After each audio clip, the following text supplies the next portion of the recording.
दोस्तों, किसी भी इंसान के लिए सबसे बड़ी दुख की बात ये नहीं होती है कि वो गरीब है। उसे इस बात का भी कोई मलाल नहीं होता है कि वो किस घर में पैदा हुआ। वो भूख की तकलीफ को भी सह जाता है, मगर दुनिया में कोई भी इंसान ये नहीं सह सकता कि कोई उसकी इज्जत को तार तार कर दे, हजारों लोगों के सामने उसके आबरू को लूट ले। कहने का मतलब ये है कि हालात जैसी भी हो, कोई गरीब से भी गरीब आदमी अपनी इज्जत के साथ कोई समझौता नहीं करता। मगर इसी समाज में जब दो औरतों को हजारों की भीड़ के सामने कपड़े उतारकर घुमाया जाता है, उनके साथ गलत काम किया जाता है और वो भीड़ के सामने हाथ जोड़कर मदद की भीख मांगती है और कोई नहीं सुनता, तो इससे ज्यादा दुख और तकलीफ की बात और क्या ही हो सकती है। एक देश और समाज के नाते हमारे लिए इससे बड़ी शर्म की बात और क्या हो सकती है। हम 3 महीने से सुन रहे थे कि मणिपुर में हिंसा हो रही है, दंगे हो रहे हैं, लोग मारे जा रहे हैं, लेकिन देश के मीडिया ने और देश के बड़े लोगों ने उस पर कोई ध्यान ही नहीं दिया। मगर 19 जुलाई को जब ये वीडियो सामने आया तो इसने देश के पूरे लोगों को सोचने पे मजबूर कर दिया कि हमारे ही देश में हमारे ही लोगों के साथ ये सब जुल्म हो रहा है और हम कुछ भी नहीं कर पाए।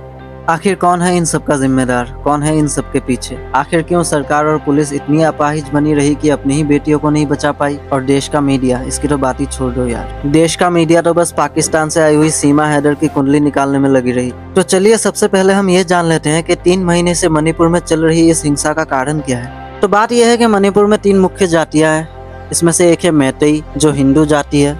राज्य में इसकी आबादी 55 से 60% है, जिनको आज़ादी के बाद ही अनुसूचित जाति का दर्जा मिला था। ये मैतेई लोग मणिपुर की 10% मैदानी इलाके में रहते हैं। दूसरी तरफ नागा और कुकी जनजाति है। कुकी जनजाति ईसाई समाज से आते हैं। ये लोग राज्य के बस 20% लोग हैं, लेकिन मणिपुर के 90% पहाड़ी इलाके में यही लोग रहते हैं। मैतेई जाति की शिकायत ये थी कि लैंड रिफॉर्म एक्ट की वजह से ये लोग पहाड़ों पे जमीन नहीं खरीद पा रहे थे, जबकि राज्य में सबसे ज्यादा आबादी इन्हीं की है।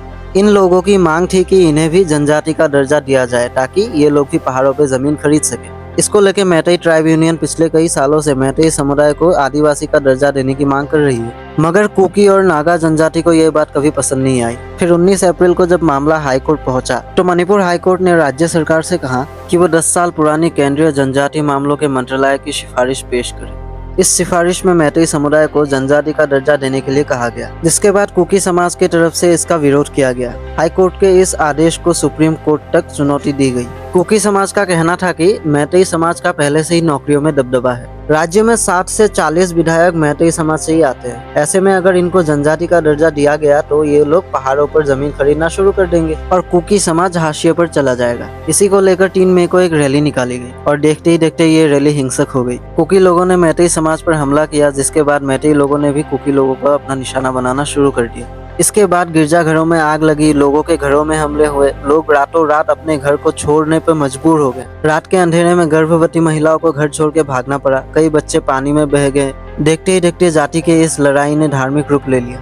हमला गिरजाघरों और मंदिरों पर भी हुआ। देखते ही देखते दोनों जातियों में इतना गुस्सा भर गया कि कोई मैतेई कुकी के इलाके में नहीं जा सकता था और कोई कुकी भी मैतेई के इलाके में जाने की सोचता भी नहीं था, और ना ही उनकी हिम्मत भी होती थी। इन दोनों जातियों का पुलिस और सरकार से भरोसा भी उठ गया था। उन्हें लग रहा था कि उन्हें अपनी सुरक्षा खुद ही करनी होगी, और हुआ ये कि लोग दूसरों की हिंसा से बचने के लिए खुद ही हिंसा करने लगे और हालात बिगड़ते बिगड़ते बात आज यहाँ तक आ गई। वहाँ की सरकारें क्यों कुछ नहीं कर रही, वहाँ की पुलिस आखिर क्या कर रही है, इन सब का जवाब हम आपको जल्द ही एक दूसरे वीडियो में देंगे। तब तक के लिए हमारे चैनल के साथ बने रहिए, सब्सक्राइब कीजिए और अपने दोस्तों के साथ इस वीडियो को शेयर कीजिए। धन्यवाद।